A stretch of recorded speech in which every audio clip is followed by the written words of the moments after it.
தேவாதி தேவனும் கர்த்தாதி கர்த்தரும் ராஜாதி ராஜாவுமாய் அன்பின் ஒன்றான திரிய தந்தையின் வருகையின் இமைப்பொழுதில் வாழ்ந்து கொண்டிருக்கிற நாம் அவருடைய வருகை குறித்த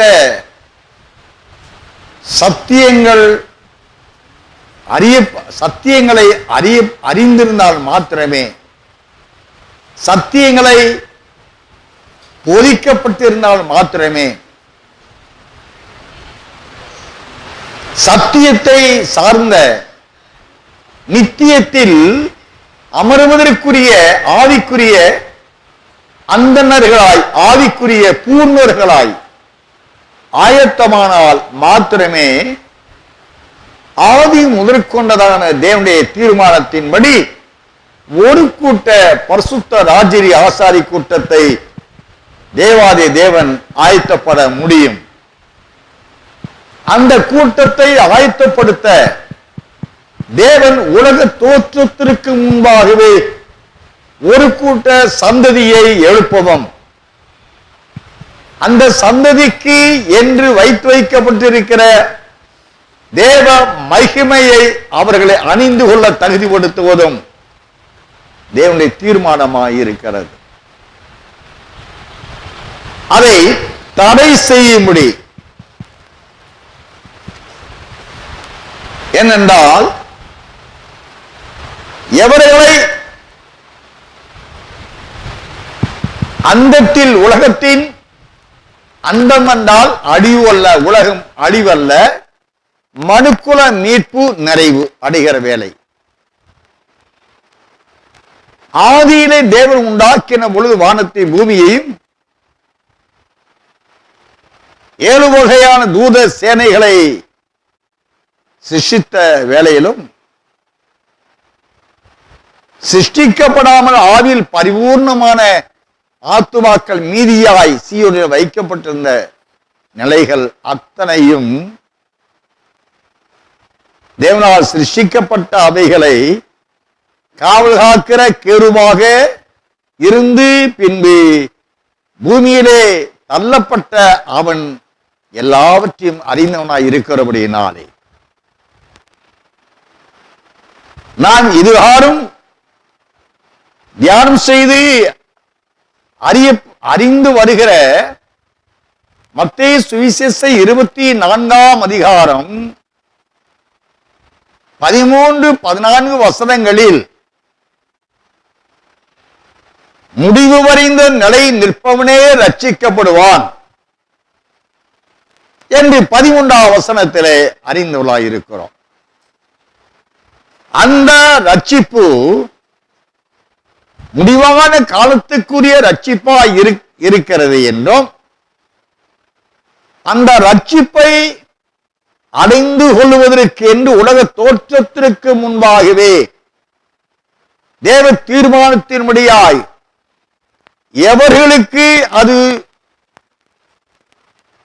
கொடுக்கப்பட வேண்டும், எவர்கள்தான் அதை அணிந்து கொண்டவர்களாய் காணப்பட வேண்டும் என்பதற்கான சித்தம் உலக தோற்றத்துக்கு முன்பாகவே தேவனால் ஏற்படுத்தப்பட்டதாக இருக்கிறது.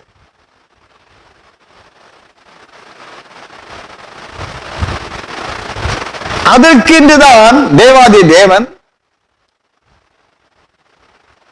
அந்த முடிவான ரட்சிப்புக்கு உரியவர்களுக்கென்று ஒரு ராஜ்யம் என்ற ஒரு சபை நகரம், அது தேவனுக்காக தேவனுக்குள்ளாக மறைந்து வாழ்கிற ஆயத்தமாகிற சபை, ராஜ்யம். அந்த ராஜ்யத்திலிருந்து வெளிப்படுகிற உபதேசம், சத்தியங்கள், இவை அனைத்தும் முடிவான ரட்சிப்பை அந்த ராஜ்யத்தில் உள்ளவர்கள் அடைந்து கொள்ள தேவனால் போதிக்கிற சத்தியங்கள் தான், உபதேசிக்கிற வசனங்கள் தான் அந்த ராஜ்யத்தில் உள்ளவர்களுக்கு முடிவான ரட்சிப்பை கிடைக்க செய்கிறதா இருக்கிறது. ராஜ்யம் இல்லாவிட்டால் முடிவான காலத்தில் எழுப்பப்பட தேவனால் தீர்மானிக்கப்பட்ட ராஜ்யம் என்ற மணவாட்டி சபை இல்லாவிட்டால் அதனை வெளிப்படும் முடிவான ரட்சிப்பை அடைந்து கொள்வதற்குரிய சத்தியம் அங்கு வெளிப்படாது, உபதேசங்கள் வெளிப்படாது. அந்த உபதேசம் வெளிப்படாவிட்டால் அந்த முடிவு காலத்துக்குரிய முடிவான ரட்சிப்பு அந்த ஜனத்தில் அந்த ராஜ்யத்தில் உள்ள அல்லது மணவாட்டி சபையாக தீர்மானிக்கப்பட்ட பரிசுத்தவான்களுக்கு கிடைக்கப்படாது. இந்த முடிவான ரட்சிப்புக்குரியவர்கள் பூர்ணர்களான நிலையை அடையாவிட்டால் மணவாளன் வரமாட்டான், இயேசு வரமாட்டார். இயேசு வராவிட்டால் பூமியில் இருக்கிற ஜனங்கள் இந்த நித்தியத்திற்கு என்றவர்கள் அல்லது கிறிஸ்தவர்களாக வாழுகிறவர்கள் அவர்களை சாத்தான் பூர்ண பாவிகளாக மாற்றி மாற்றி அவர்களை அழிவுக்குள்ளாக்கி கொண்டு போய் விடுவான். நம்ம அருமை இரட்சகர் வெளிப்பட்ட பொழுது 33 ஆண்டு காலம் வாழ்ந்த ஆண்டவர் இறுதி 3 ஆண்டு காலத்தில் அவர் ஊழியம் செய்த நிலையிலே அவர் மத்தேயு சுவிசேஷம் 28ஆம் அதிகாரம் 19-20 வசனங்களிலே கலிலேயாவில் உள்ள மலை ஒன்றான ஒலிவ மலைக்கு அவரை வர சொல்லியிருந்தார். உங்களுக்கு முன்பாக ஆண்டவர் கலிலேயாவுக்கு முன்னே செல்வார் என்று சீசர்கள் போய் சொல் என்று ஆண்டவர் மரியாள் இவர்களுக்கு அறிவித்த செய்தியின்படி அங்கே 11 சீசர்கள் காத்திருந்தார்கள் என்பதை அப்போஸ்தலர் நடபடி புஸ்தகம் 1ஆம் அதிகாரம் 9, 10, 11 வசனங்களிலே நாம் வாசித்து அறிந்திருக்கிறோம்.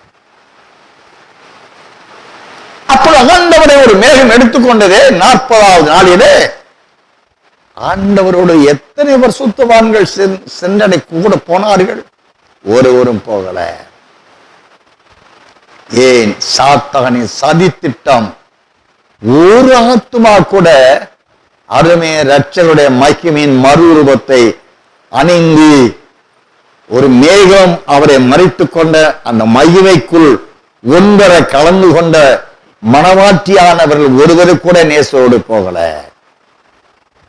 என்ற நிலையை உருவாக்கினவன் சபிக்கப்பட்ட சிற்பமானவன். ஆகினால்தான் அருமை இரட்சகர் சொல்லி சென்றார். அப்போஸ்தலர் 1ஆம் அதிகாரம் 10, 11 வசனங்களிலே கலிலேயரே உங்கள் கண்கள் காணும்படி வானத்துக்கு எழுந்துடி போன இயேசுவானவர் மறுபடி உங்கள் கண்கள் காணும்படி வருவார். உங்கள் என்ற 11 என்பதை குறித்து நாம் அறிந்துள்ளாயிருக்கிறோம். மணவாட்டி ஆகையினாலே மணவாட்டியானவர் சேர்த்துக்கொள்ள வரப்போகிறார் என்றே வேதம் முழுவதும் போதிக்கிறது. இப்பொழுது இந்த முடிவான ரட்சிப்பை குறித்து இது முடிவான காலத்தில் வெளிப்பட தீர்மானிக்கப்பட்ட ரட்சிப்பு. இப்பொழுது மற்ற 24, 13, 14 வாசிக்கலாம். நிலை நிற்பவனே ரட்சிக்கப்படுவான். ராஜ்யத்தினுடைய இந்த சுவிசேஷம் உலகமெங்கும் உள்ள சகல ஜாதிகளுக்கும் சாட்சியாக பிரசங்கிக்கப்படும். அப்போது முடிவு வரும். முடிவு வரைந்தும் நிலை நிற்பவனே ரட்சிக்கப்படுவான். அந்த ரட்சிப்பு ஒரு குறிப்பிட்ட மனிதனுக்கு உரியது மட்டுமல்ல, அந்த முடிவான காலத்தில் வாழுகிற பூமி எங்கும் பரவியிருக்கிற புறஜாதிகளில் மறைந்திருக்கிற பரிசுத்தவான் சத்தியவான்கள் நீதிவான்களுக்கு என்று தேவனால் வைக்கப்பட்டிருந்த அந்த ரட்சிப்பு. அந்த ரட்சிப்பை எப்படியேனும் உலகம் எங்கும் முடிவான காலத்தில் அறிவித்தே ஆக வேண்டும், அறிவிக்கப்பட்டே தீர வேண்டும். அதற்கு என்றுதான் தேவனாய் கர்த்தர் நாம் மத்தேயு 28ஆம் அதிகாரம் 19-20 வசனங்களிலே வாசிப்போம். ஆகையால் நீங்கள் புறப்பட்டு போய் சகல ஜாதிகளையும் சீசராக்கி பிதா குமாரன் பரிசுத்த ஆவியின் நாமத்திலே அவர்களுக்கு ஞானஸ்நானம் கொடுத்து நான் உங்களுக்கு கட்டளையிட்ட யாவையும் அவர்கள் கைக்கொள்ளும்படி அவர்களுக்கு உபதேசம் பண்ணுங்கள். இதோ உலகத்தின் முடிவு பரியந்தம் சகல நாட்களிலும் நான் உங்களுடனே கூட இருக்கிறேன் என்றார். அதற்கு முன்னாக 8-9 வசனம், சாரி 18 வசனம் வாசிங்களேன். அப்பொழுது இயேசு சமீபத்தில் வந்து அவர்களை நோக்கி, வானத்திலும் பூமியிலும் சகல அதிகாரமும் எனக்கு கொடுக்கப்பட்டிருக்கிறது. வானத்தில் பூமியிலும் சகல அதிகாரம் எனக்கு கொடுக்கப்பட்டிருக்கிறது என்று சொல்லி அவர்களை புறப்பட்டு போங்கள், உலகமெங்கும் புறப்பட்டு போய் நான் கட்டளையிட்ட யாவையும் அவர்கள் கைக்கொள்ளும்படி அவளுக்கு உபதேசம் பண்ணுங்கள். உபதேசத்தை கேட்டவர்களுக்கு பிதாகுமார் பரிசுத்தாவின் நாமத்தினாலே ஞானஸ்நானம் கொடுத்து எனக்கு சீசலாக்குங்கள், உலகத்தின் முடிவறிந்தும் சில நாட்களில் நான் உங்களுக்கு கூட இருப்பேன், நான் கட்டளையிட்ட யாவையும் என்று சொல்லுகிறார். இது எப்பங்க? அருமை இரட்சகர் அப்போஸ்தலர் 1ஆம் அதிகாரம் 10-11 வசனத்தை எடுத்துக்கொள்ளப்பட்டார் பாருங்களேன். அதற்கு ஒரு இமைப்புழுக்கும் கடைசியான கமெண்ட்ஸ் அதுதான், கடைசியா கொடுக்கப்பட்ட டாக்டரின் அதுதான். அவர் கொடுத்த கட்டளை என்ன? அப்போஸ்தலர் 1ஆம் அதிகாரம் 3ஆம் வசனம் வாசிப்போம். அவர் பாடுபட்ட பின்பு 40 நாளளவும் அப்போஸ்தலருக்கு தரிசனமாகி தேவனுடைய ராஜ்யத்துக்குரியவைகளை அவர்களுடனே பேசி அநேகம் தெளிவான திஷ்டாந்தங்களினாலே அவர்களுக்கு தம்மை உயிரோடு இருக்கிறவராக காண்பித்தார். இப்போ 1ஆம் வசனம் வாசிங்க. தெயோப்பிலுவே, இயேசுவானவர் தாம் தெரிந்து கொண்ட அப்போஸ்தலருக்கு பரிசுத்த ஆவியினாலே கட்டளையிட்ட பின்பு எப்படி? பரிசுத்த ஆவியினாலே. மகிமையின் ராஜா 40 நாளளவும் அவர் பரிசுத்த ஆவியினாலே அவர்களுக்கு கட்டளையிட்டார். எதை குறித்து கட்டளையிட்டார்? 3ஆம் வசனத்தின்படி ராஜ்யத்தை குறித்த உபதேசங்கள் அவர்கள் செய்யவும் உபதேசிக்கவும் கட்டளையிட்டார். அப்போ அந்த ராஜ்யத்தை குறித்து அப்போஸ்தலர் 11 பேர் எப்படி ஊழியம் செய்ய வேண்டும், எப்படி என்ன உபதேசத்தை உபதேசிக்க வேண்டும் என்பதை குறித்து அவர் கட்டளையிட்டார். இந்த கட்டளையின் முடிவான நிறைவுதான் முடிவான ரட்சிப்பு. அப்போ ராஜ்யம் இல்லாவிட்டால், ராஜ்யம் என்ற சபை கடைசி நாட்களில் எழுப்பப்பட தீர்மானிக்கப்பட்ட நகரம் என்ற மணவாட்டி சபை குறித்த சத்தியம் உபதேசங்கள் வெளிப்பட அந்த சபை எழுப்பப்பட வேண்டிய அவசியம். அப்போ அந்த சபையில் உள்ளவர்களுக்கு முடிவான ரட்சிப்பை அடைந்து கொள்ள அந்த சபையில் உள்ளவர்களுக்கு சபையில் ஊழியர்கள் மூலமாய் உபதேசிக்க வேண்டும். உபதேசிக்கப்பட்ட அந்த சபையில் உள்ள ஊழியர்கள் தேவ ஜனங்கள் அதை சுமந்து சென்று அன்றைக்கு 11 சீசர்கள். ஆன முடிவான காலத்தில் சகல ஜாதிகளுக்கும் பிரசங்கிக்கப்பட வேண்டும் என்று தேவ கட்டளை எடுக்கிறார். முடிவான ரட்சிப்பை குறித்து சகல ஜாதிகளுக்கும் இந்த ராஜ்யத்தில் உள்ளவர்களுக்கு கொடுக்கப்பட்ட உபதேசருக்கு அந்த உபதேசத்தின் பலன் என்ன? முடிவான ரட்சிப்பு. அப்ப அந்த முடிவான ரட்சிப்பை இந்த ராஜ்யம் என்ற மணவாட்டி சபை என்ற தேவனுடைய நகரம் என்ற பரிசுத்த புதிய எருசலேமில் சபையில் உள்ளவர்கள் அந்த உபதேசத்தை முற்றுமுடியை கற்று தேர்ந்தவர்களாக வேண்டும். தேர்ந்த அவர்கள் அந்த உபதேசத்தின்படியான சத்தியங்களை சார்ந்த ஆவிக்குரிய சாயலை அவர் அணிந்து கொள்ள வேண்டும். புரிந்து கொள்ள எபேசியர் 1:4 வாசிங்க.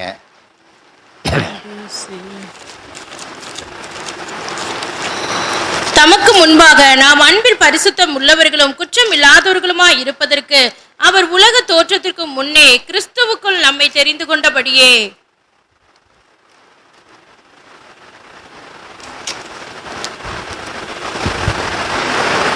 ஹல்லேலூயா.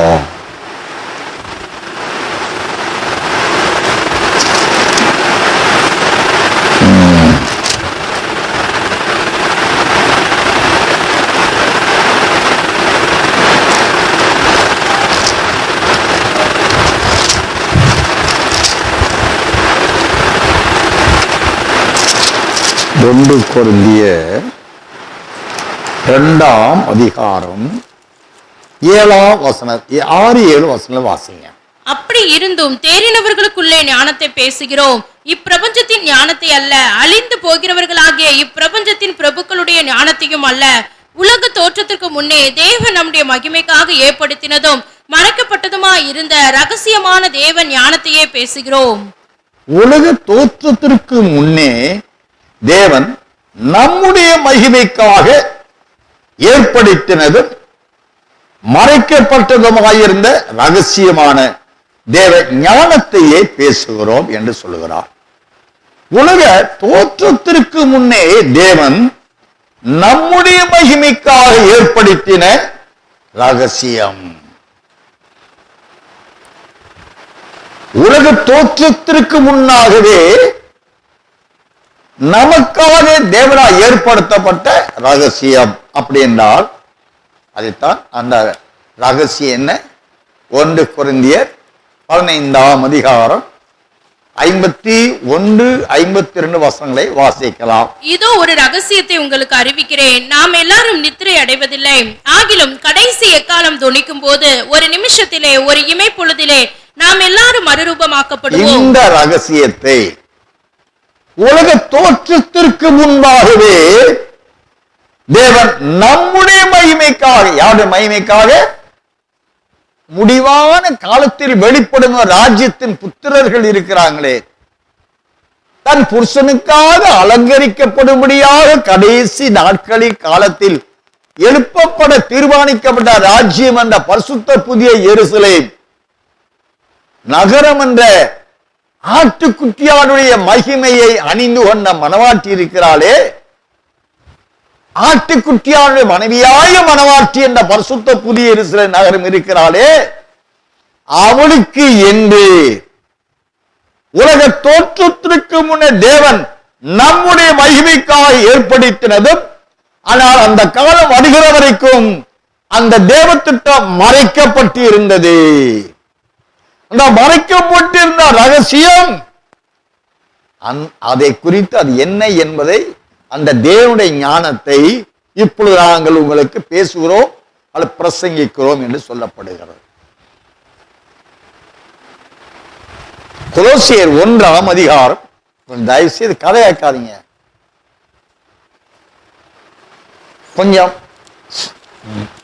சிந்தனையில வைங்க, தியானத்துல வைங்க.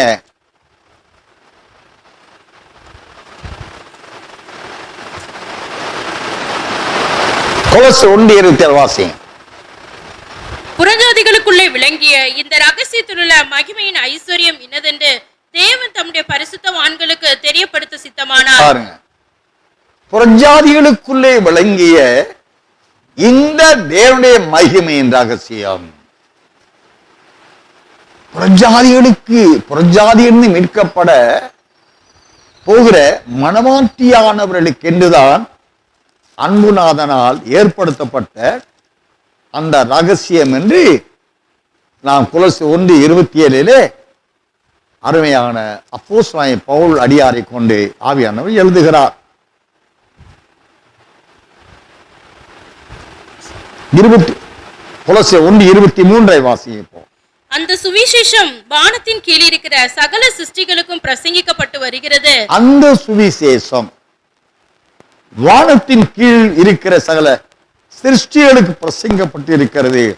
அதற்கு இன்றைய பவுலாகிய நான் ஊழியக்காரனானே என்று சொல்லுகிறார். கொலோசியர் 3ஆம் அதிகாரம்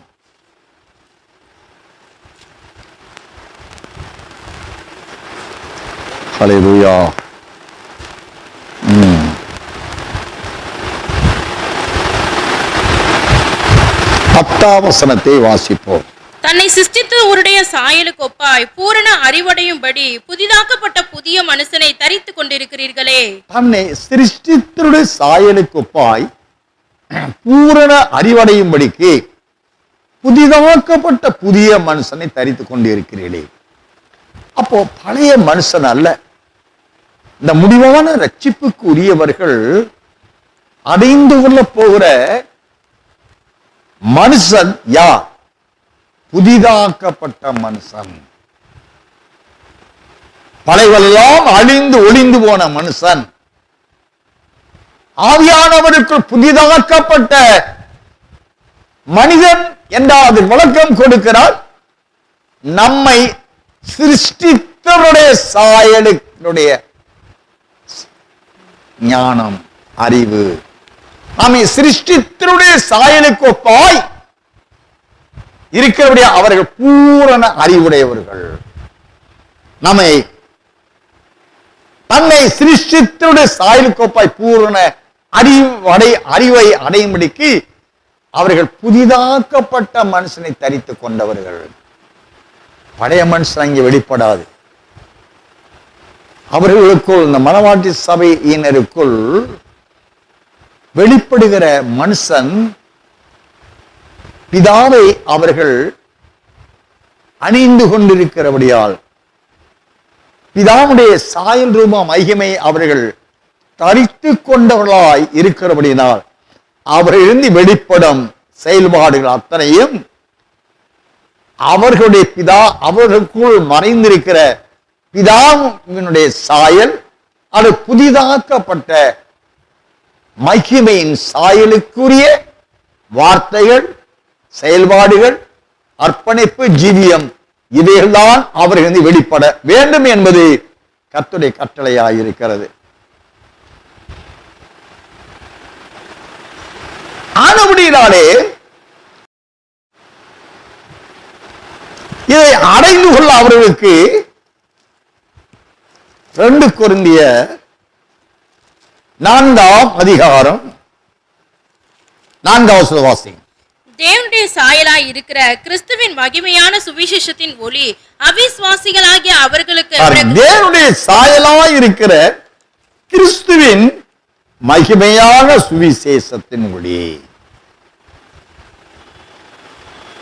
இந்த புதிதாக்கப்பட்டவருடைய சாயல் தேவனுடைய சாயலாய் இருக்கிற கிறிஸ்துவின் மகிமையான சுவிசேஷத்தின் ஒளி.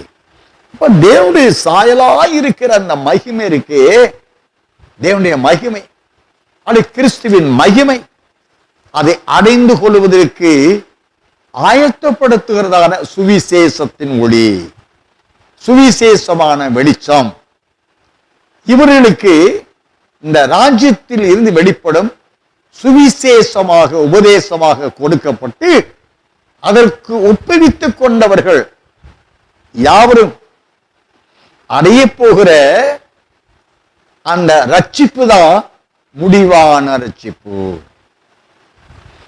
அந்த முடிவான ரட்சிப்பை குறித்து தான் வேதாகமம் முழுவதும் போதிக்கப்படுகிறது. இதற்கு பழைய ஏற்பாட்டு காலத்திலே, புதிய ஏற்பாட்டு காலத்திலே முடிவான ரட்சிப்பை சார்ந்த சத்தியங்கள், முடிவான காலத்திற்கு என்று வைக்கப்பட்டிருக்கிற சத்தியங்களை தேவனாய் கர்த்தர் தமது தீர்க்க தரிசிகளை கொண்டு ஆங்காங்கே அறிவித்து வருகிறார்.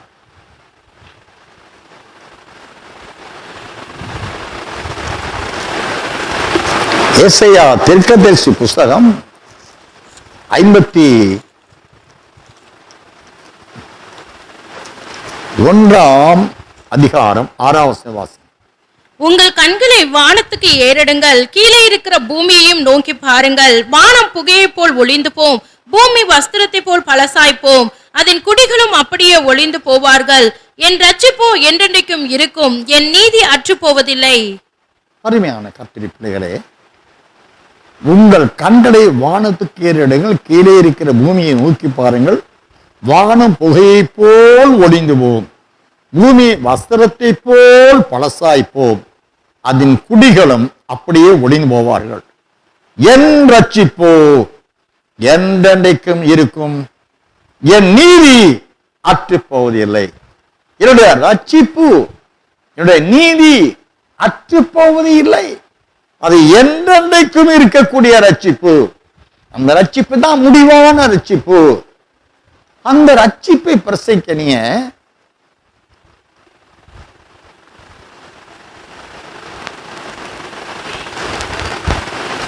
Hallelujah.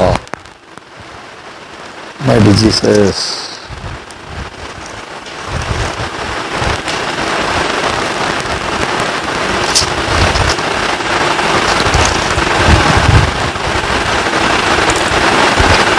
எஸ்ஐயா 45ஆம் அதிகாரம் 22வது வசனத்தை வாசிப்போம். பூமியின் எல்லையெங்கும் உள்ளவர்களே, என்னை நோக்கி பாருங்கள், அப்பொழுது ரட்சிக்கப்படுவீர்கள். நானே தேவன், வேறொருவரும் இல்லை. பாருங்க, முடிவான காலத்தின் ரட்சிப்பு பூமியில் உள்ள சகல ஜாதிகளுக்கும் சாட்சியாக பிரசங்கிக்கப்படும். அப்பொழுது முடிவு வரும் சொல்கிறார். அப்போ முடிவான ரட்சிப்பை, அந்த நித்திய ரட்சிப்பை பூமி எங்கும் உள்ளவர்களே, உங்கள் ரட்சிப்பை கொடுக்கிற என்னை நோக்கி பாருங்கள், அப்பொழுது ரட்சிக்கப்படுவீர்கள். நானே தேவன், வேறொருவரும் இல்லை. அருமை ரட்சர் நோக்கி பாருங்கள் என்றால் அந்த ரட்சிப்பு எப்படி கொடுக்கப்பட்டது? எபிரேயருக்கு எழுதிய நிருபம் 2ஆம் அதிகாரம் 10வது வசனத்தை வாசி. ஏனென்றால் தமக்காகவும் தம்மாலையும் சகலத்தையும் உண்டாக்கினவர் அநேகம் பிள்ளைகளை மகிமையில் கொண்டு வந்து சேர்க்கையில் அவருடைய ரட்சிப்பின் அதிபதியை உபத்திரவங்களினாலே பூர்ணப்படுத்துகிறது. அவருக்கு அவருடைய ரட்சிப்பின் அதிபதியானவர் இந்த முடிவான ரட்சிப்பை, அந்த முடிவான காலத்தில் எழுப்பப்பட இருக்கிற ராஜ்யம் என்ற மனவாட்டி சபை, அந்த மனவாட்டி சபையில் உள்ளவர்கள் முடிவான ரட்சிப்பை அணிந்து கொள்ள அவருக்கு வெளிப்படுத்துகிற, அந்த சபையிலிருந்து வெளிப்படுத்துகிற சத்திய உபதேசங்கள், இவைகள் அனைத்தும் அந்த முடிவான ரட்சிப்பை அணிந்து கொள்ள எதை அருமை இரட்சகர் போதிக்கிறார் என்றால், அவர்களுடைய ரட்சிப்பின் அதிபதி அவர்களை மகிமையில் நித்தியத்தில் கொண்டு போய் சேர்க்கும்படியாய் உபத்திரவங்களில் பூர்ணத்துவத்திற்கு தன்னை ஒப்புக் கொடுத்தார். அந்த ரட்சிப்பு இவர்கள் எப்படி கிடைச்சது? மகா கொடிய உபத்திரவப்பட்டு தனாவி ஆத்மா சரீரத்தை அவர்களுக்கு என்று சிந்தி அவருடைய பாவத்தை ரத்தம் மன்னித்து, பாவம் மன்னிக்கப்பட்டவர்களுக்கு அவருடைய ரத்தத்தில் உள்ள ஜீவனாகி ஆவியானவர் அவர்களை புதிதாக்கி அவருடைய ஜீவனில் உள்ள தேவ சாய் ரூபம் அதை அவர்களுக்கு அணிவித்து மகிமைக்குரியவர்களாய், மனவாட்டியானவர்களாய், தன்னை சிருஷ்டித்த கர்த்தராய் இயேசு கிறிஸ்துவின் சாயலை அணிந்து கொள்ள தேவன் அவர்களுக்காக உபத்திரவனின் பூர்ணத்துவத்தின் மூலமாக இந்த ரட்சிப்பை அவர்களுக்கு கிடைக்க செய்தார். ஆனால் அந்த ரட்சிப்பை அடைந்து அழைக்கப்பட்டவர்கள் அவருக்காக செய்ய வேண்டிய உக்ரானமான பொறுப்பு, கடமை என்ன? அவர் பட்ட பாடுகளினாலே, உபத்திரவனின் பூர்ணத்துவத்தினாலே அந்த ஜனத்திற்கு, மனவாட்டியானவர்களுக்கு தேவன் அவருடைய சாயல் ரூப மகிமை ஜீவனை கொடுத்து மகிமையை கொண்டு போய் சேர்க்கிறார். அந்த முடிவான ரட்சிப்புக்குரியவர்களால் தகுதியை அப்படி அடைய செய்தார். அந்த மனவாட்டியான சபையில் உள்ளவர்கள் இந்த ரட்சிப்பை அவர் கொடுக்க பெற்றுக்கொண்டார்களே, இவர்கள் மத்தேயு 24:13 வசனத்தைப்படி அந்த முடிவான ரட்சிப்பை எங்கும் சுற்றி திரிந்து பூமியில சகல ஜனங்களுக்கும் அதை அறிவிக்க இவர்கள் கட்டளை கொடுக்கப்பட்டவர்கள், கட்டளை பெற்றுக்கொண்டவர்கள். இந்த ராஜ்யத்தில் உள்ளவர்களுக்கு தான் அந்த சுவிசேஷம் கொடுக்கப்பட்டது. அந்த ராஜ்யத்தில் உள்ளவர்களுக்கு தான் இந்த சத்தியம் வழங்க வரும், மற்ற ஒருவருக்கு வழங்க வராது. எசையா தீர்க்கதரிசி புஸ்தகம் 62 7 அவர் எருசலேமை ஸ்திரப்படுத்தி பூமியிலே அதை புகழ்ச்சியாக்கும் வரைக்கும். எசையா 52 7 சமாதானத்தை கூறி நற்காரியங்களை சுவிசேஷமாய் அறிவித்து ரட்சிப்பை பிரசித்தப்படுத்தி உன் தேவன் ராஜரிகம் பண்ணுகிறார் என்று சீயோனுக்கு சொல்லுகிற சுவிசேஷகனுடைய பாதங்கள் மலைகளின் மேல் எவ்வளவு அழகாய் இருக்கின்றன. அருமையான கர்த்தருடைய பிள்ளைகளே,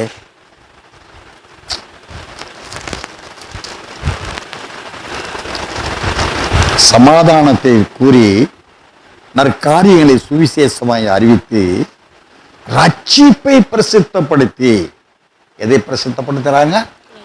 முடிவான ரட்சிப்பை பிரசித்தப்படுத்தி, அந்த ரட்சிப்பு எப்படி இவங்க பிரசங்கிக்கணும்? உன் தேவன் ராஜரீகம் பண்ணுகிறார் என்று சீயோனுக்கு சொல்லுகிற சுவிசேஷ பாதங்கள் மலைகள் மேல் எவ்வளவு அழகாய் இருக்கிறது. இந்த ரட்சிப்பை குறித்து பிரசங்கிக்கிற, அறிவிக்கிற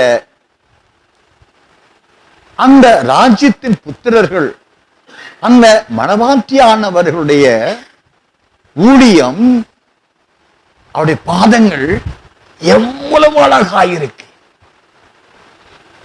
இந்த முடிவான காலத்தில் அந்த ஊழியத்தை செய்கிறவர்கள் மலைகளின் பர்வதங்களிலும் மலைகளின் பளவுகளிலும் கண்மலைகளின் வெடிப்புகளிலும் சுற்றி திரிந்து வேட்டையாடுகிற வேட்டைக்காரர்களாக இருக்கிற அவர்களுடைய பாதங்கள் எவ்வளவு அழகா இருக்கு. அப்படின்னு என்னங்க அர்த்தம்? எரேமியா 16:14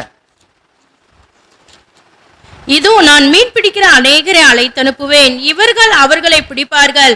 அதற்கு பின்பு வேட்டைக்காரராகி அநேகரை அழைத்தனுப்புவேன், இவர்கள் அவர்களை எல்லா மலைகளிலும் எல்லா குன்றுகளிலும் கண்மலைகளின் வெடிப்புகளிலும் வேட்டையாடுவார்கள். கண்மலைகளின் வெடிப்புகளில் வேட்டையாடுவார்கள். இவர்களுடைய அறிவிப்பு எப்படியா இருக்கும்? எசேக்கியேல் 33 1 முதல் 11 வாசிங்க. கர்த்தருடைய வார்த்தை எனக்கு உண்டாகி, அவர் மனுபுத்திரனே, நீ உன் ஜனத்தின் புத்திரரோட பேசி அவர்களோட சொல்ல வேண்டியதாவது, நான் தேசத்தின் மேல் பட்டயத்தை வரப்பண்ணுகையில் தேசத்தின் ஜனம் தங்கள் எல்லைகளில் உள்ள ஒருவனை அழைத்து அவனை தங்களுக்கு காவற்காரனாக வைத்த பின்பு இவன் தேசத்தின் மேல் பட்டயம் வருவதை கண்டு எக்காலம் ஊதி ஜனத்தை எச்சரிக்கும் போது எக்காலத்தின் சத்தத்தை கேட்கிறவன் அதை கேட்டும் எச்சரிக்கையா இராமல் பட்டயம் வந்து அவனை வாரிக்கொள்ளுகிறது உண்டானால் அவனுடைய இரத்த பலி அவன் தலையின் மேல் சுமரும். அவன் எக்காலத்தின் சத்தத்தை கேட்டும் எச்சரிக்கையா இருக்கவில்லை, அவனுடைய இரத்த பலி அவன் பேரிலே சுமரும். எச்சரிக்கையா இருக்கிறவனோ தன் ஜீவனை தப்புவித்துக் கொள்ளுவான். காவற்காரன் பட்டயம் வருவதை கண்டும் அவன் எக்காலம் ஊதாமலும் ஜனங்கள் எச்சரிக்கப்படாமலும் பட்டயம் வந்து அவர்களில் யாதொருவனை வாரிக்கொள்ளுகிறது உண்டானால் அவன் தன் அக்கிரமத்திலே வாரிக்கொள்ளப்பட்டான். ஆனாலும் அவன் இரத்த பலியை காவற்காரன் கையிலே கேட்பேன். மனுபுத்திரனே, நான் உன்னை இஸ்ரவேல் வம்சத்தாருக்கு காவற்காரனாக வைத்தேன்.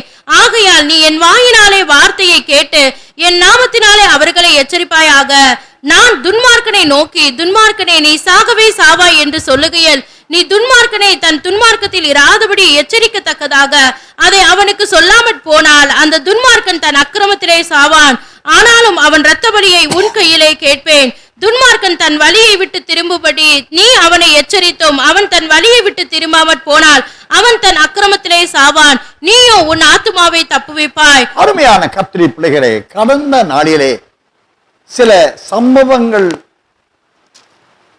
சம்பவங்களை சார்ந்து அடியான் தேவ சமூகத்திலே ஜெபித்துக் கொண்டிருந்த பொழுது இந்த வேத பகுதியை ஆண்டவர் சொல்லி 7ஆம் வசனம் முதல்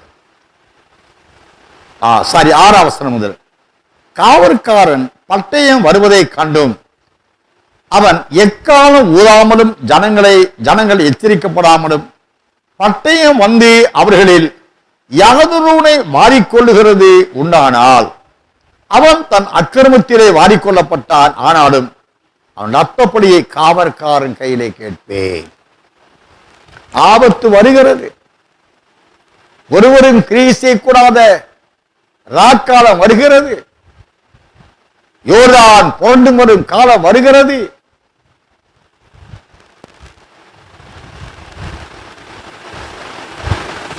அந்த இதுவரைக்கும் நடந்திராததும் இனிமேல் நடக்காததுமான ஒரு கொடிய காலம் வரப்போகிறது. தானியேல் 12ஆம் அதிகாரம் 1ஆம் வசனம், உன் ஜனத்தின் புத்திரருக்காக நிற்கிற பெரிய அதிபதியாகிய மிகாவேல் அக்காலத்திலே எழும்புவான். யாதொரு ஜாதியாரும் தோன்றினது முதல் அக்காலம் மட்டும் உண்டாயிராத ஆபத்து காலம் வரும். அக்காலத்திலே புஸ்தகத்தில் எழுதியிருக்கிறவர்களாக காணப்படுகிற உன் ஜனங்கள் அனைவரும் விடுவிக்கப்படுவார்கள். மத்தேயு 24ஆம் அதிகாரம் 21, 22 வசனங்கள். ஏனெனில் உலகம் உண்டானது முதல் இதுவரைக்கும் சம்பவித்திராததும் இனிமேலும் சம்பவியாததுமான மிகுந்த உபத்திரவம் அப்பொழுது உண்டாயிருக்கும். அந்நாட்கள் குறைக்கப்படாதிருந்தால் ஒருவனாகிலும் தப்பி போவதில்லை. தெரிந்து கொள்ளப்பட்டவர்களின் நிமித்தமோ அந்த நாட்கள் குறைக்கப்படும். மல்கியா 3ஆம் அதிகாரம் 2 முதல் 4. ஆனாலும் வாசி. அவர் வரும் நாளை சகிப்பவன் யார்? அவர் வெளிப்படுகையில் நிலை நிற்பவன் யார்? அவர் புடமிடுகிறவனுடைய அக்கினியை போலவும் வண்ணாருடைய சவுக்காரத்தை போலவும் இருப்பார். அவர் உட்கார்ந்து வெள்ளியை புடமிட்டு சுத்திகரித்துக் கொண்டிருப்பார். அவர் லேவியின் புத்திரரை சுத்திகரித்து அவர்கள் கர்த்தருடையவர்களாய் இருக்கும்படிக்கும் நீதியாய் காணிக்கையை செலுத்தும்படிக்கும் அவர்களை பொன்னை போலவும் வெள்ளியை போலவும் புடமிடுவார். இப்படிப்பட்ட ஒரு கொடிய காலம் ஆபத்து வரப்போகிறது என்பதை இந்த காவற்காரன் அறிந்தும் இந்த மணவாட்டி சபை அறிந்தும் இந்த மணவாட்டி சபையில் ஊழியர்கள் விசுவாசிகள் அறிந்தும் அதை எக்கவல ஊதாமல் ஜனங்கள் எச்சரிக்கப்படாமல்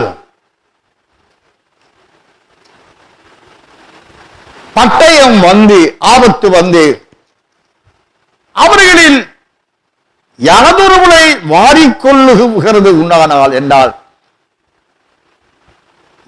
யாராவது ஒருவர் ஆபத்தில் சிக்கி அழிந்து போவான் என்றால் அவன் தன் அக்கிரமத்தில் வாரிக்கொள்ளப்பட்டான், அவன் பாவத்திலே சத்தான். ஆனாலும் இந்த காவற்காரன் அவனுக்கு வரும் ஆபத்தை அறிவித்திருந்தால் அவன் மனம் திரும்பி இருப்பான்.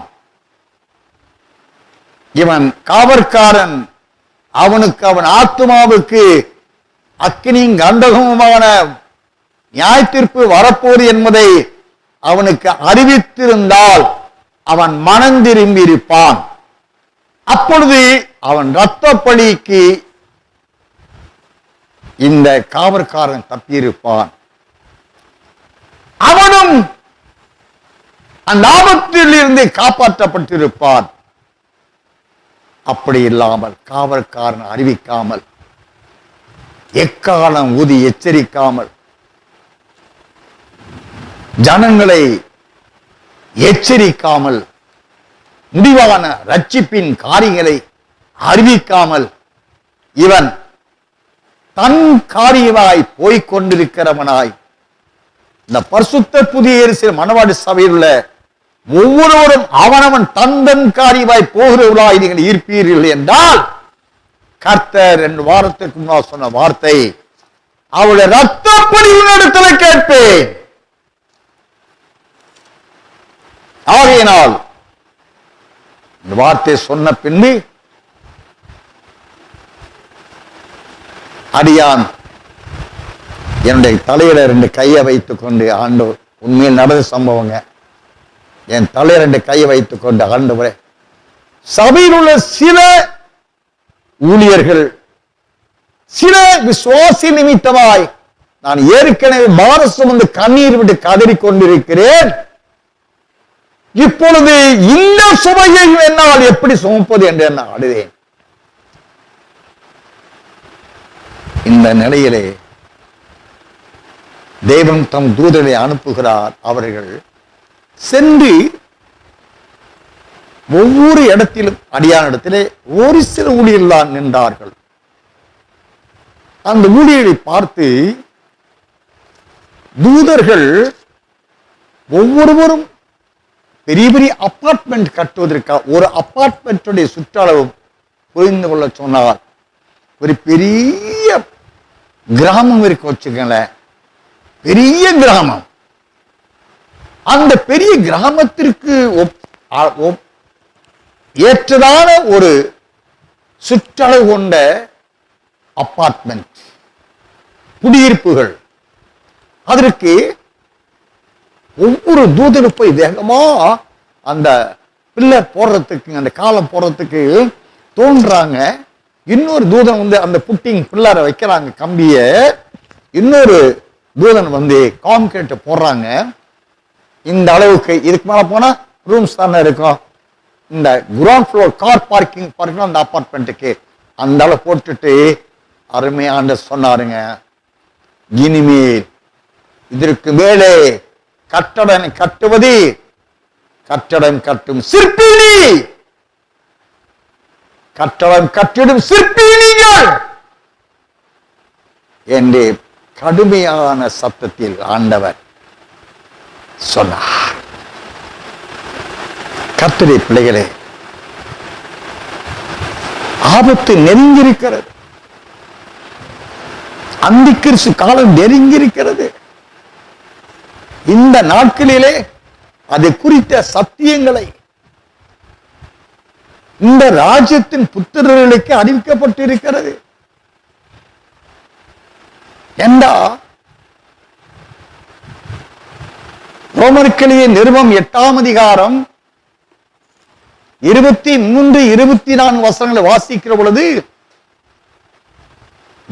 ராஜ்யத்தின் புத்திரர்கள், அதாவது தேவனுடைய புத்திரர்கள் வெளிப்பட சர்வ சிருஷ்டியும் ஏகமாய் தவித்துக் கொண்டிருக்கிறது என்று வாசிக்கிறோம். ஆவியின் முதல்வர்களை பெற்ற நாம் நம்முடைய சரீர மீட்பாய் புத்திர சுவிகாரம் வருவதற்கு பாரம் சுமந்து தவிக்கிறோம் என்று ஆவியானவர் எழுதுகிறார். வாசிங்க. ஆகையால் நமக்கு தெரிந்திருக்கிறபடி இதுவரைக்கும் சர்வ சிருஷ்டியும் ஏகமாய் தவித்து பிரசவ வேதனைப்படுகிறது. அதுவும் அல்லாமல் ஆவியின் முதற் பலன்களை பெற்ற நாமும் கூட நம்முடைய சரிய மீட்பாகிய புத்திர சுவிகாரம் வருகிறதற்கு காத்திருந்து நமக்குள்ளே தவிக்கிறோம். அருமையான கர்த்தருடைய பிள்ளைகளே, இந்த ராஜ்யத்தின் புத்திரர்கள், இந்த தேவனுடைய புத்திரர்கள் அப்படின்னா யாருங்க? நான் அவர்களுக்கு தேவனாயிருப்பேன், அவர்கள் என் ஜனங்களாயிருப்பார் சொன்னார்ல. யாரு? வெளிப்படை 21:3 சொன்னார்ல. 2ஆம் வசனத்தில் சொல்லப்பட்ட பரிசுத்த புதிய எருசலேமாகிய நகரமண்ட மணவாட்டியை போல தன் புருஷனுக்காக அலங்கரிக்கப்பட்ட மணவாட்டியை போல தன்னை ஆயத்தப்படுத்தின அந்த மணவாட்டி சபையினர் இருக்கிறாங்களே, அவர்கள் தான் ஜெயம் பெற்றவர்கள். அவர்களைத்தான் இவர்கள் என் ஜனங்கள், நான் ஒரு தேவன். வெளிப்படுத்த 21:7 படி ஜெயம் கொள்ளுகிறவன் தான் அவனுக்கு நான் தேவனா இருப்பேன், அவர்கள் எனக்கு குமார்த்தியராக இருப்பான்னு சொல்றாரு.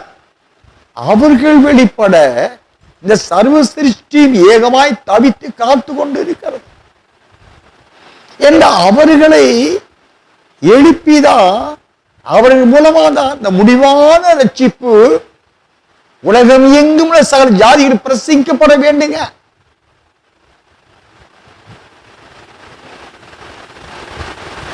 நீங்க பாருங்க, அப்போஸ்தலர் நடபடி புஸ்தகம்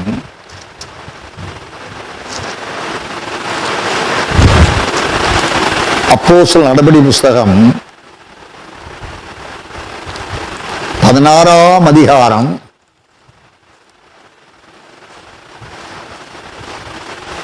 29-30 வசனம் வாசிங்களேன்.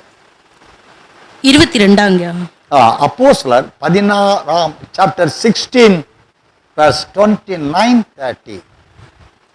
அப்பொழுது அவன் தீபங்களை கொண்டு வர சொல்லி உள்ளே ஓடி நடுநடுங்கி பவுலுக்கும் சீலாவுக்கும் முன்பாக விழுந்து அவர்களை வெளியே அழைத்து வந்து, ஆண்டவமாரே, ரட்சிக்கப்படுவதற்கு நான் என்ன செய்ய வேண்டும் என்றான். நான் இந்த சம்பவத்தை அறிந்தவர்களாக இருக்கிறோம். பவுலும் சீலாவும் பிலிப்பி பட்டணத்திலே கடுமையாய் அடிக்கப்பட்டு வஸ்திரம் கிழிக்கப்பட்டு 2 பேர் ஒவ்வொரு சங்கிலினாலே கட்டப்பட்டு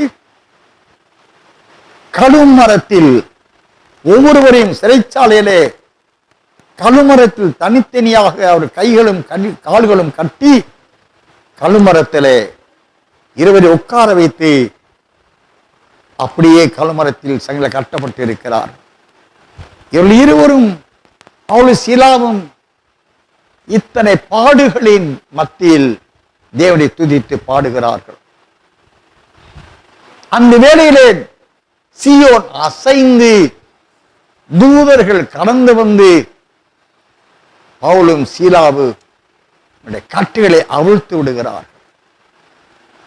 மட்டுமல்ல, அந்த சிறைச்சாலை அடைக்கப்பட்டிருந்த மற்ற கைதிகளும் அவிழ்த்து விடப்படுகிறார்கள். மட்டுமல்ல, சிறைச்சாலை கதவுகளும் திறந்து விடப்படுகிறது. இது அறிந்த 100க்கு அதிபதியானவன் கடந்து வந்து, சம்பவம் நாம் அறிந்தவர்களே, வந்து அவர்கள் பவுல் சீலா தப்பி ஓடிட்டாங்க. என்ன ஓடிட்டான்னு இவன் கொல்லப்பட வேண்டும். 100க்கு அதிபதி, அது சிறைச்சாலை அதிபதி. பவுல் சீலா சொல்றாங்க, நீ உனக்கு ஒரு தீங்கு செய்து கொள்ளாதே, அங்க இங்கதான் சொல்லிட்டு, அப்ப நடந்த சம்பாஷணையில தான் இந்த அப்போஸ்தலர் 16ஆம் அதிகாரம் 30 வசனத்தின்படி அவர்களை வெளியே அழைத்து வந்து, ஆண்டவரே, ஆண்டவமாரே, ரட்சிக்கப்படுவதற்கு நான் என்ன செய்ய வேண்டும் என்றான். ஆக முடிவான ரட்சிப்பை குறித்து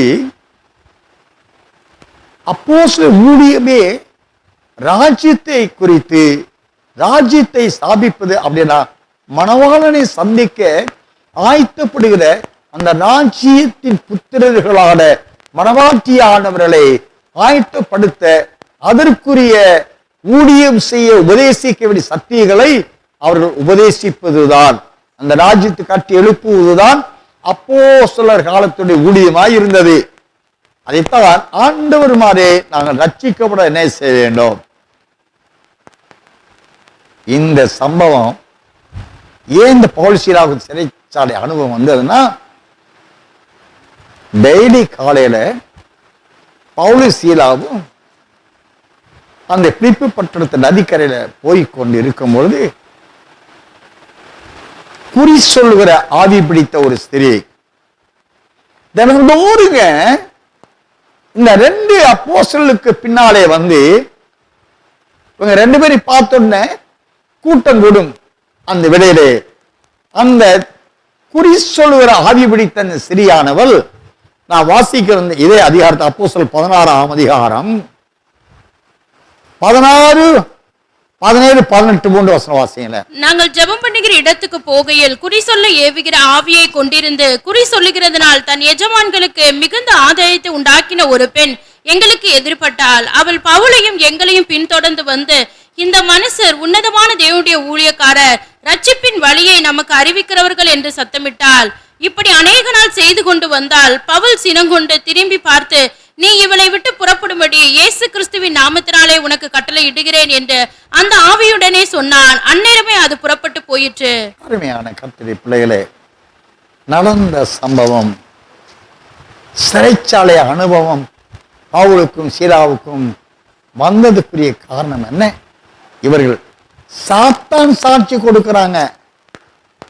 17 வசனத்தில் அவள் பவுலையும் எங்களையும் பின் தொடர்ந்து வந்து, இந்த மனுஷர் உன்னதமான தேவனுடைய ஊழியக்காரர், ரட்சிப்பின் வழியை நமக்கு அறிவிக்கிறவர்கள் என்று சத்தமிட்டார். இவங்க எதை குறித்து அறிவித்தாங்கன்னு அப்போஸ்தலர் பவுல் சீலாவும்?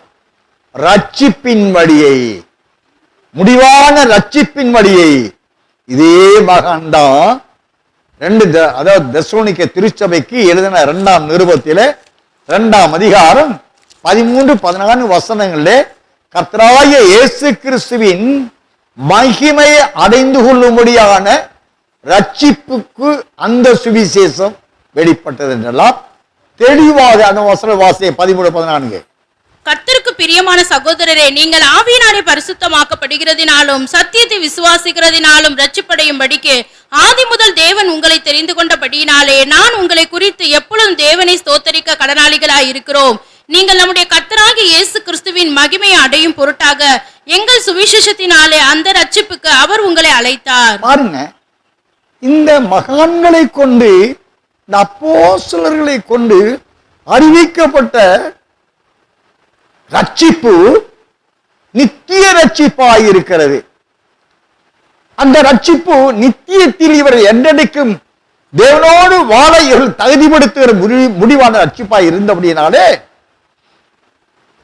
அந்த நித்திய வாழ்க்கை அடைந்து கொள்ள இவர்கள் ஆயத்தமாக வேண்டிய தகுதி கர்த்தராகிய இயேசு கிறிஸ்துவின் மகிமையை அடைவதற்குரிய ரட்சிப்பை இவர்கள் பிரசங்கித்தார்கள்.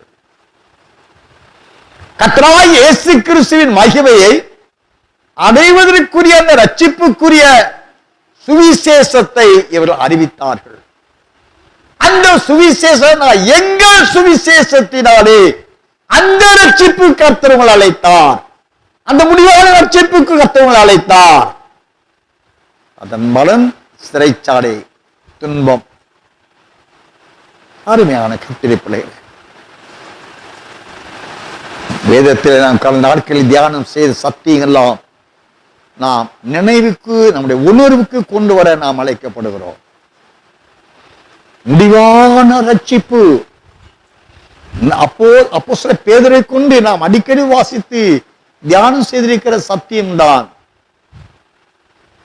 முடிவு காலத்தில் வெளிப்படும் ரட்சிப்பு அவர்களுக்கு கனம், மகிமை, புகழ்ச்சியை உண்டாக்கும் என்று நாம் வாசிக்கிறோம். 1 Peter 1ஆம் அதிகாரம் 5ஆம் வசனத்தின்படி அந்த ரட்சிப்பு தான் ஆத்தும ரட்சிப்பு என்று சொல்லப்படுகிறது. அந்த ரட்சிப்பை தான் தேவனுடைய திவ்ய ஸ்மானத்தை அணிந்து கொள்வதற்குரிய ரட்சிப்பு என்று சொல்லப்படுகிறது. நீங்கள் அறிந்திருக்கிறபடி கடந்த செவ்வாய்க்கிழமை பாண்டிச்சேரி பட்டணத்துக்கு சென்று இந்த ராஜ்யத்தின் சுவிசேஷத்தை அறிவிக்கும்படி சென்றிருந்தேன். அந்த ஊழியத்திலே பங்கு பெற விடாதபடி வலுசற்பம் எவ்வளவோ அடியானை கஷ்டப்படுத்தினான், மகா கொடிய வேதனைப்படுத்தினான். ஆனால் கர்த்தருடைய கரத்தில் ஒப்புவித்து அந்த ஊழியத்தின் பாதையிலே சென்று அங்கே அன்று இரவு ரூம் எடுத்து தங்கி ஜபம் பண்ணிட்டேன். மிட் நைட் சுமார் 1 மணி 1:30 மணி இருக்குங்க. அன்றைய காலையிலே ஏறக்குறைய 10 மணி அளவிலே அந்த கூட்டம் நடைபெற வேண்டியதாக இருக்கிறது. 3 செஷன் அங்கே செய்து கொடுக்க வேண்டிய நிலை. தேவ சமூகத்தில் ஜெபித்து விட்டு அடியான் படுத்தங்க. படுத்த அடுத்த இமை பொழுதுங்க வலுசற்பம் வந்தான். நான் சொல்றது உனக்கு ஒரு இமேஜினேஷன், ஒரு ட்ரீம்ஸ், ஒரு ரெவலேஷன் அல்லங்க, நேரடியாக நடந்த சம்பவம்.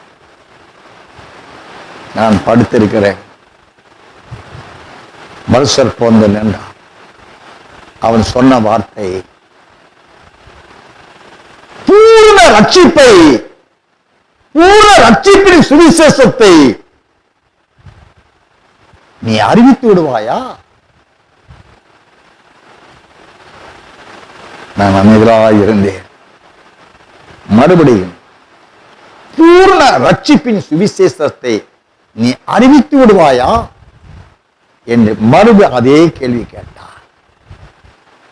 அடியான்னு சொன்னேன், என் ஆண்டவர் என்னை அனுப்பியிருக்கிறார், என் நேசர் அவருடைய பூரண ரட்சிப்பின் சுவிசேஷத்தை அறிவிக்க அனுப்பியிருக்கிறார், நான் அறிவிப்பேன்.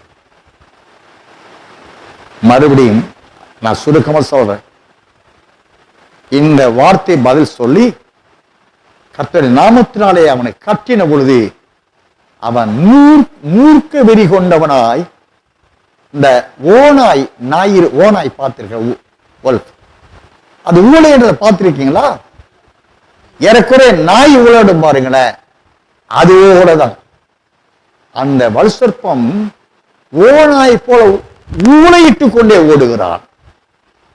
எப்படி அப்போஸ்தலனாகிய பவுலுடைய அந்த ஊழியத்தை அடிவிசை ஊழியத்தை ஒப்பாக நான் சொல்லவில்லை, அது தகுதியற்றவன்.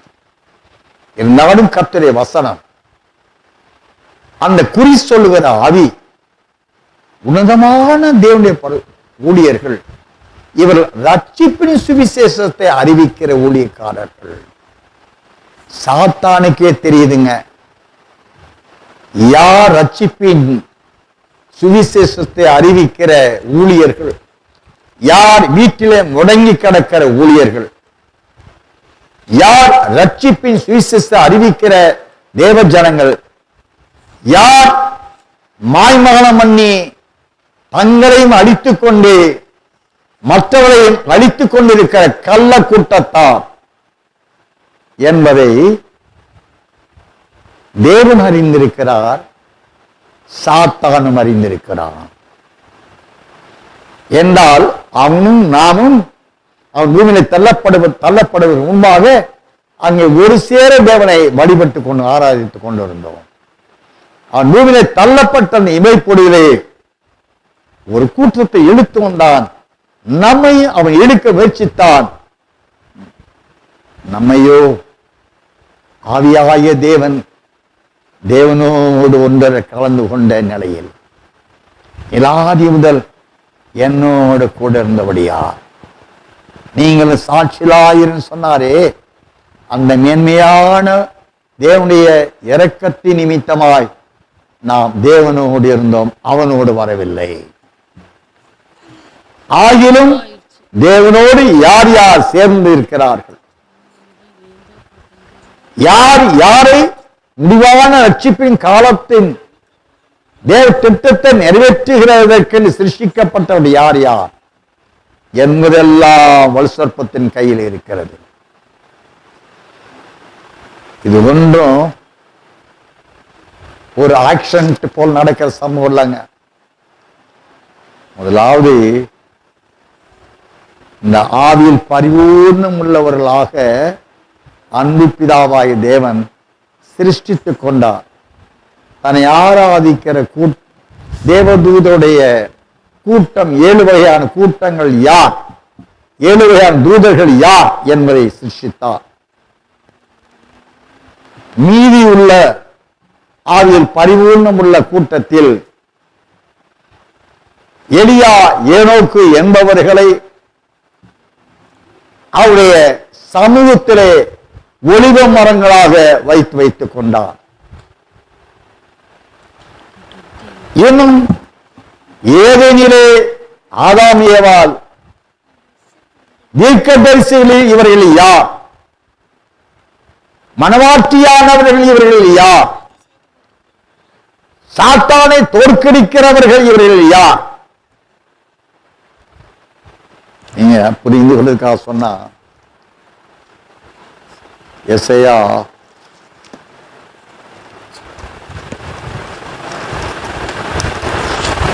28ஆம் அதிகாரம் 1-2 வசனம் வாசிங்களேன். எப்ராயிமுடைய வெறியரின் பெருமையான கிரீடத்துக்கு ஐயோ, மதுபானத்தால் மயக்கம் அடைந்தவர்களின் செழிப்பான பள்ளத்தாக்குடைய கொடுமுடியின் மேலுள்ள அலங்கார ஜோடிப்பு வாடி போகும் புஷ்பமே, இதோ திராணியும் வல்லமையும் உடைய ஒருவன் ஆண்டவரிடத்தில் இருக்கிறான். அவன் கல்மலை போலவும் சங்கார புசல் போலவும் புரண்டு வருகிற பெருவெள்ளம் போலவும் வந்து கையினாலே அதை தரையில் தள்ளி விடுவான். இதோ திராணியும் வல்லமையும் உடைய ஒருவன் ஆண்டவரிடத்தில் இருக்கிறான். அவன் கல் மடை போலவும் சங்கார புசல் போலவும் புரண்டு வருகிற பெருவெள்ளம் போலவும் வந்து கையினாலே அதை தரையை தள்ளி விடுவார். அருமையான கர்த்தருடைய பிள்ளைகளே, எசையா 51 புரிந்து கொள்ள சொன்னார். எசையா 50 எரேமியா 51 எரேமியா 50 அதிகாரம் 8 முதல் 10 முடிய வாசிப்போம். பாபிலோனின் நடுவிலிருந்தோடி கல்தையரின் தேசத்தை விட்டு புறப்பட்டு மந்தையின் முன்னடக்கும் கடாக்களை போல் இருங்கள். இதோ நான் பாபிலோனுக்கு விரோதமாக வடதேசத்தில் இருக்கும் பெரிய ஜாதிகளின் கூட்டத்தை எழுப்பி அதை வரப்பண்ணுவேன். அவர்கள் அதற்கு விரோதமாக ஆயத்தம் பண்ணுவார்கள். அங்கு இருந்து வருகிறவர்களால் அது பிடிக்கப்படும். அவர்களுடைய அம்புகள் சாமர்த்தியம் உள்ள பராக்கிரமசாலியின் அம்புகளை போல் இருக்கும். அவைகள் விருதாவாய் திரும்புவதில்லை. கல்தேயா கொள்ளையாகும். அதை கொள்ளையிடுகிறவர்கள் எல்லாரும் பரிபூர்ணம் அடைவார்கள் என்று கர்த்தர் சொல்லுகிறார். 14:24 வாசி. நீங்கள் எல்லாரும் பாபிலோனுக்கு விரோதமாய் சுற்றிலும் அணிவகுத்து நின்று வில்லை நாணேற்றி அதன் மேல் அம்புகளை எய்யுங்கள். அம்பு செலவை பாராதேயுங்கள். அது கர்த்தருக்கு விரோதமாய் பாவம் செய்தது. 24 வசனம். பாபிலோனே, உனக்கு கண்ணியை வைத்தேன், நீ அதை அறியாமல் அதிலே சிக்குண்டு போனாய். நீ அகப்பட்டும் பிடிபட்டும் போனாய். நீ கர்த்தரோட யுத்தம் கலந்தாயே. இப்படி ஆங்காங்கே உலக தோற்றத்திற்கு முன்பாகவே பாபிலோனுக்கு விரோதமாய் எழும்பவும், எக்கால சத்தம் ஊதவும், காவற்காரராய் ஜாமக்காரராய் இருக்கவும், முடிவான ரட்சிப்புக்குரிய மகிமையின் சாயல் அணிந்து கொள்ளவும், முதலாம் ஆதாம் இழந்து போன தேவ மகிமை தேவ சாயல் ரூபன் ஜீவன் நித்திய வாழ்க்கையை சுதந்திரித்துக் கொள்ளவும், மறிக்காமல் மறுபடி மனவாட்டியாய் எழும்பவும், இப்படி தேவ திட்டத்தை சார்ந்து இந்த உலகம் உண்டாக்கப்படுவதற்கு முன்பாகவே தேவன் தம்முடையவர்களை அவரவர்களுக்குரிய ஊழியத்தை உத்தியோகத்தையும் கொடுத்து வைத்து அவருக்கென்று நியமிக்கப்பட்ட காலம் வரும் பொழுது அருமையான சொல்லுவார், இன்னும் என் வேலை வரவில்லை என்று சொல்லுவார். ஆவியானவர் எழுதுகிறார், காலம் வந்த பொழுது சிறிடத்திலே பிறப்பார். வேதத்தில் ஆக இவை அனைத்து உலக தோற்றத்துக்கு முன்னான தேவ திட்டம். அதுபோல இந்த முடிவான ரட்சிப்புக்கு, இந்த முடிவான பூர்ண ரட்சிப்புக்கு என்றதான ஒரு கூட்டத்தை தேவாதி தேவன் உலக தோற்றத்திற்கு முன்பாகவே அவர் அதற்கென்று நியமிக்கப்பட்ட அவர்களை மறைத்து வைத்திருந்து முடிவான காலத்தில் அவர்களை பங்கு பங்காக அனுப்பி வைத்து பொல்லானை வீழ்த்துவதற்கு என்றதான ராஜ்யமாய் வேதத்திலே வாசித்திருப்பீங்க. எசையா 27 அதிகாரம் 1-2 வசனங்களிலே, அக்காலத்திலே லிவியாதான் என்னும் கோணலும் மாறுபாடான பாம்பை வலுசற்பத்தை வெட்டி தள்ளினார். 2 வசனத்திலே, அக்காலத்திலே நல்ல திராட்சை கனித்தர் நல்ல திராட்சை தோட்டம் உண்டாயிருக்கும். தயவுசெய்து அக்காலத்திலே கர்த்தர் லிவியாதான் என்னும் நீண்ட பாம்பை, லிவியாதான் என்னும் கோணலான சர்ப்பத்தையே கடிதும் பெரிதும் பலத்ததுமான தமது பட்டயத்தால் தண்டிப்பார். சமுத்திரத்தில் இருக்கிற வலு சர்ப்பத்தை கொன்று போடுவார். அக்காலத்திலே நல்ல திராட்சரசத்தை தரும் திராட்சை தோட்டம் உண்டாயிருக்கும். அதை குறித்து பாடுங்கள். பாருங்க, இப்படியாவது அதற்கென்னதான தேவ திட்டம் உலக தோற்றத்திற்கு முன்னாகவே ஆவியில் பரிபூர்ணம் அடைந்த அந்த பரிசுத்த கூட்டங்கள் பரிசுத்தர்களில் தேவன் வகை வகையாக பிரித்து வைத்து இன்ன வேலை செய்ய இவர்கள் முடிவான காலத்தில் அவனை சாம்பலாக்குவது இவர்கள், மரிக்கிற கர்த்தருக்குள் மரிக்கிறவர்கள் இவர்கள், பாவம் செய்து மரித்து அக்கினிகள் போகிறவர்கள் இவர்கள். தேவன் சொல்லுகிறார், இவர்கள் கீழ் அவிசுவாசமாயிருந்து கீழ்ப்படியாமல் இருந்து அக்கினி கடல் போவதற்கென்றே இவர் நியமிக்கப்பட்டவராயிருக்கிறார் என்று தேவன் சொல்லுகிறார். இவர்களோ என்றென்றைக்கு என்னோடு கூட இருக்கிறார் என்று சொல்லுகிறார்.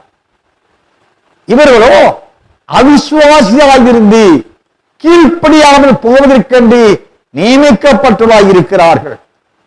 நீங்களோ என்னுடைய மந்தையின் ஆடுகளாய் இராதபடியினால், நீங்களோ என் சத்தத்திற்கு செவி கொடாதபடியினால் நீங்கள் என் மந்தையின் ஆடுகளால் இருக்க மாட்டீர்கள். நீங்களோ என் சத்தத்திற்கு செவி கொடுத்து எனக்கு மிகுந்த கனிகளை கொடுக்குமா இருந்தபடியால் நீங்களோ என் மந்தையின் ஆடுகளாய் இருக்கிறீர்கள். உங்களை என் பிதாவின் உள்ளங்கையிலே வரைந்து வைத்திருக்கிறார், உங்களுக்கு நித்திய ஜீவனை தருவேன் என்று சொல்லுகிறார். ஆக உலக தோற்றத்திற்கு முன்பாக தேவன் அவரோடு இருந்த பரிசுத்த கூட்டத்தில் ஒவ்வொருவருக்கும் ஒரு உத்தியோகத்தை கொடுத்து அவர்களை அந்தந்த நாட்களிலே அனுப்பி வைக்கிறார். முடிவான ரட்சிப்புக்கு என்றதானவர்களை வைத்து வைத்து அவருடைய கடைசியில் அனுப்புகிறார். யுத்த விசுத்துவத்தை உடையலாக்குகிறார். சாத்தான் வந்து இப்படி நேருக்கு நேராக போராடுகிறான் என்றால் காரணம் என்ன? அதற்கென்று நியமிக்கப்பட்டவர்கள் அவனை எதிர்த்து வீழ்த்துவதற்குரியவர்கள் யார் என்பதை உங்களுக்கு தெரியுதோ தெரியலையோ, சாத்தானுக்கு தெரியும். அதனால உங்களில் சிலரை பார்த்தால் பொல்லாதவன் கடுமையாய் போராடுவான், உங்களை தூங்க விட மாட்டான். நீங்க சகோதரா சகோதரியோ ஊழியரோ ஏதோ நிலையில இருப்பீங்க, உங்களை துன்பம் வேதனைப்படுத்திக் கொண்டே இருப்பான்.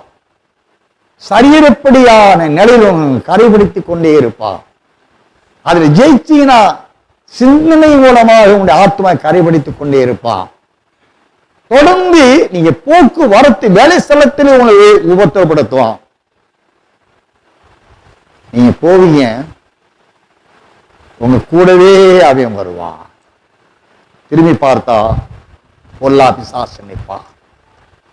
இப்படிப்பட்ட அனுபவங்கள்லாம் எவர்களுக்கென்று தேவன் நியமித்திருக்கிறாரோ அவர்கள் யார் எனும் சாத்தான் அறிந்திருக்கிறபடினால் அவர்களோடு அவன் போராடுவான். அவர்களுக்கென்று நியமிக்கப்பட்ட அந்த பாத்திரத்தில் அவர்கள் பொல்லாதவனை ஜெயித்தான். அதனாலதான் தேவன் சொல்லுகிறார், சபையில் எழுப்பி ஆவியான சபையில் சொல்வதை காதுள்ளவன் கேட்டு சாத்தானை ஜெயிக்கிறவர்கள் எவர்களோ அவர்களுக்கு மாத்திரம் கிரீடம், ஜீவ விருட்சத்தின் கனி, இவ்விதமாய் ஜெய கிரீடத்தை அவர்களுக்கு அணிவித்துக் கொடுக்கிறார். இந்த சத்தத்தை கேட்கிறார் கர்த்தருடைய பிள்ளைகளே. இந்த முடிவான ரட்சிப்பை நித்தியமான ரட்சிப்பாக, என்னைக்கும் நேசரோடு வாழ தகுதிப்படுத்துகிற நித்தியமான ரட்சிப்பாக தேவன் ஏற்படுத்தி இருக்கிறபடினாலே இந்த ரட்சிப்பை எங்கும் சுற்றி திரிந்து ஒரு ஜாதியின் மத்தியில் இருக்கிற எவர்கள் நீதிமான்களோ சத்தியவான்களோ பரிசுத்தவான்களோ என்பதை அறிந்து அவர்களுக்கு இந்த சத்தியத்தை அறிவிக்க உங்கள் கையில இந்த சத்தியத்தை ஒரு தோற்றத்திற்கு முன்னான தெரிந்து கொள்ளுதல் முடி இந்த சத்தியம் உங்களுக்கு அறிவிக்கப்பட்டு கொடுக்கப்பட்டாயிற்று. இதை நீங்கள் அறிவிக்காவிட்டால், நீங்கள் எக்கால உடி அறிவிக்காவிட்டால், எச்சரித்த அந்த ஆத்மாவை காப்பாற்றாவிட்டால் ரத்தப்படி உங்களை சாரும், என்னையும் சாரும். நீங்கள் அறிவித்தும் அந்த ஆத்மா செவி கொடுக்க மறுத்து பாவத்திலே சாபம் வந்தால் அந்த ரத்தப்படி உங்களை சாராது, அது அவளோட சென்றுவிடும். மீட்டுக் கொண்டால் ஆத்மாவே உங்களுக்கு பிரதிபலன் நித்தியத்தில் கிடைக்கும். ஆகையினால் முடிவான ரட்சிப்பை எங்கும் சுற்றி திரிந்து அறிவித்து நேசுடைய வரியை வெளிப்படுத்த கர்த்தனை அழைக்கிறார். தேவன் தாமே தம் வார்த்தையை ஆசீர்வதிப்பார். ஹல்லேலூயா, ஹல்லேலூயா. ஒரு